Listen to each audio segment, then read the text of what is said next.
Malgré la canicule annoncée, nous étions 12, 6 adhérents et 6 touristes le long de l'Orbe ce matin-là.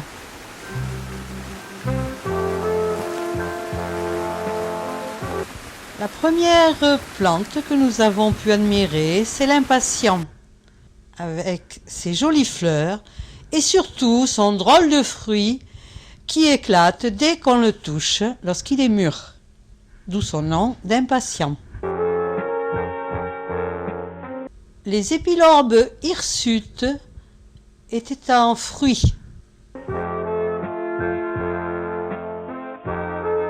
Pour la saponaire, c'était la fin. On a trouvé encore quelques pieds fleuris, mais surtout, elle était en fruits. Bien sûr, sur le bord de la rivière, nous avons trouvé des salicaires bien fleuris.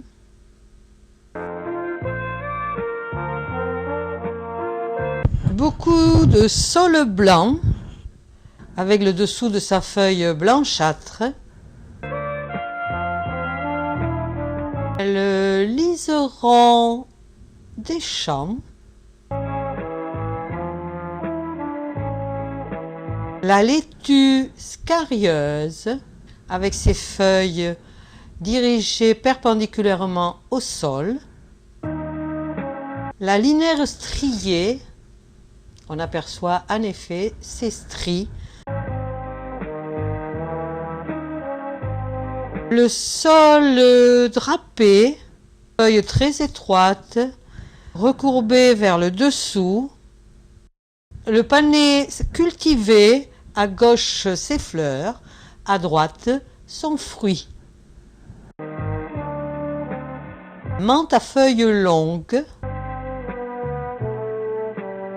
La carotte sauvage, l'arôme d'Italie, le lilas d'Espagne et le cardaire, appelé aussi cabaret des oiseaux car il contient toujours de l'eau dans le creux de ses feuilles. La morelle douce amère avec ses fruits rouges et ses jolies fleurs violettes et jaunes.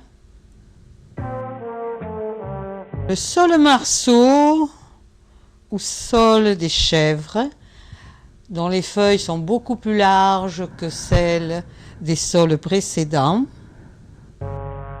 La linaire cymbalaire, appelée aussi ruine de Rome, qui pousse toujours sur des vieux murs. Sur le mur aussi du Fognalan sordide. Clématite était en fruits, mais l'on trouvait encore de temps en temps quelques fleurs. Clématite vigne blanche. On a rencontré aussi de l'osiris avec ses fruits rouges, de la luzerne cultivée, du mélilot blanc et du millepertuis perforé plutôt fané.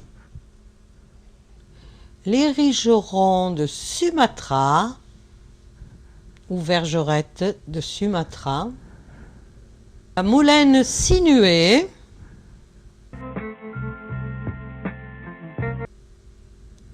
l'origan qui était déjà fané, l'asperge en fleurs,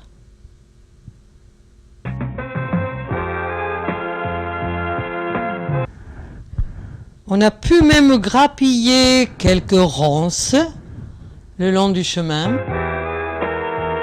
Et nous avons terminé notre parcours avec l'érable sycomore.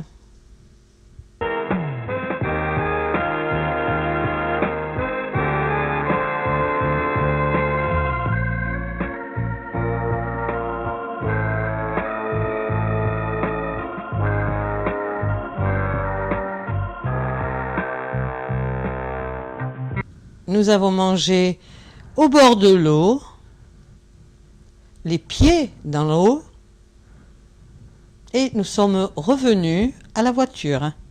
Très agréable matinée.